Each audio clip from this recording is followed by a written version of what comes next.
Got one more super chat question that I honestly really want to answer. Who's that? It's a good question. It's let me pull it back up. It's Henry's question. Superjet Oh, due for an oil change. okay. Yeah. So oil, use the standard Yamalube oil is all you need. Filter wrench, I don't know what size, but the 230 supercharger is rebuildable. It is identical to the 255, 260 horsepower on the old engine.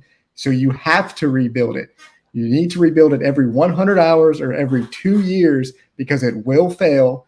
CDU has in the manual that it's not rebuildable, and that's to get more of your money because the supercharger is going to fail and you will be paying more for a completely new supercharger and any engine damage that it causes. So please rebuild that supercharger uh, at the recommended service interval for the 255 and 260.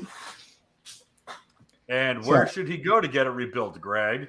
you're looking at them. I do at least a Yeah. dozen a week. Yep. Do you do that many a week? Oh yeah. I mean, I've got five of them sitting here right now because I ran out of the 15 rebuild kits that I had delivered middle of last week.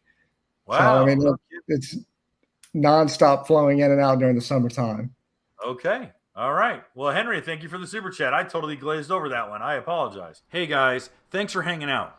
This clip was taken from our weekly podcast that we record here every Sunday night at 8 p.m. Eastern Standard Time. If you want to watch the whole video, you can go to the Watercraft Journal's YouTube channel, go to playlists, and then click on live sessions. You're going to see it there. Otherwise, go ahead and leave a like, a comment, and definitely subscribe to the channel. It helps us grow.